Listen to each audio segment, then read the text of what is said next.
ফুলঝুরি পিঠা দেখতেই শুধু সুন্দর নয়, এটা খেতেও অনেক মজা। আর এটা সংরক্ষণ করা যায় প্রায় 7 থেকে 15 দিন। এটা এক এক এলাকায় এক এক নামে পরিচিত। এক এক এলাকায় বলে এটাকে জামাই পিঠা, আবার দেখা যায় এক এক এলাকায় বলে এটা ফুলঝুরি পিঠা। তবে আমাদের এলাকায় এটাকে ফুলঝুরি পিঠা নামে সবাই চিনি। হয়তো আপনাদের এলাকায় অন্য পিঠাও বলতে পারে। যাই হোক, আমার ভিডিওটা যদি আপনাদের ভালো লেগে থাকে তাহলে অবশ্যই সাবস্ক্রাইব করবেন এবং বেল আইকনটি বাজিয়ে দেবেন, তাহলে আমার পরবর্তী ভিডিওগুলোর নোটিফিকেশন আপনি পেয়ে যাবেন। এবার আমি ব্যাটারটা রেডি করে নেব। দিয়ে দিচ্ছি 1 কাপ ময়দা, আপনারা চাইলে আটাও নিতে পারেন, হাফ কাপ চালের গুঁড়ো, 1/3 কাপ চিনি এবং দিয়ে দেব 1/4 কাপ গুঁড়া দুধ। আপনার চাইলে গুঁড়া দুধটা নাও দিতে পারেন। এবার আমি স্বাদ মতো লবণ দিয়ে শুকনো উপকরণগুলো ভালোভাবে মিশিয়ে নেব। তবে গুঁড়ো দুধটা দেওয়ার চেষ্টা করবেন, তাহলে অনেক মজা হয়। এবার আমি একটা ডিম দিয়ে দিব নর্মাল টেম্পারেচারে। ফ্রিজে থাকলে অবশ্যই 1 ঘন্টা আগে বের করে রাখবেন। এবং দিয়ে দিচ্ছি আগে থেকে জাল করে ঠান্ডা করে নেওয়া 1 কাপ দুধ।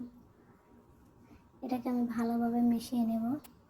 চিনিটা না গলা পর্যন্ত আপনারা ভালোভাবে মেশাতে থাকবেন। এটা স্মুথ ব্যাটার তৈরি হবে। দেখুন, একটু সময় নিয়ে এটাকে মেশাতে থাকবেন। আমার ব্যাটারটা রেডি হয়ে গেছে।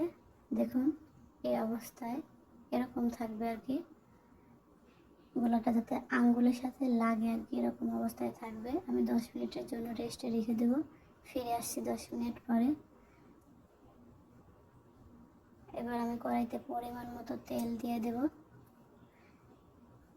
তেলটা একটু হালকা গরম হয়ে গেলে এবার আমি পিঠার যে ছিকটা দিয়ে দেবো। তো এই ছিকগুলো অনেক ধরনের ফুলের পাওয়া যায়, আপনাদের পছন্দ মতো আপনারা কিনে নিতে পারেন।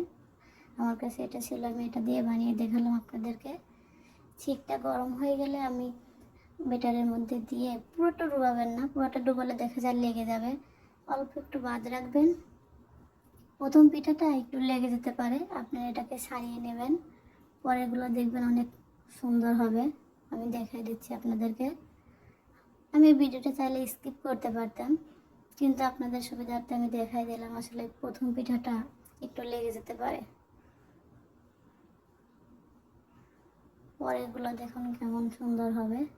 আমি একইভাবে দেখিয়ে দিচ্ছি। ছিকটাকে একটু ভালো করে গরম করে নেবেন, দেখবেন পিঠাটা একটু চাপ দিলেই বের হয়ে আসবে আর কি। দেখুন কেমন বের হয়ে গেছে, দেখছেন? ছিকটা একটু গরম করে নেবেন, আপনাদেরকে বলছি, তাহলে দেখবেন পিঠাগুলো অনেক মজা হবে আর ভাঙবে না। দেখুন কেমন হয়েছে। আমি একই প্রসেসে পিঠাগুলো বানিয়ে নিচ্ছি। দেখুন, সবগুলো পিঠা আমি একই প্রসেসে বানিয়ে নেব। এটা শুধু দেখতেই সুন্দর নয়, খেতেও অনেক মজা। আপনি ট্রাই করতে পারেন, একবার ট্রাই করে দেখতে পারেন। মেজারমেন্ট কাপ মেপে আমার মতো একবার একটু ট্রাই করে দেখতে পারেন কেমন হয় আসলে। দেখুন কতটা ক্রিস্পি হয়েছে।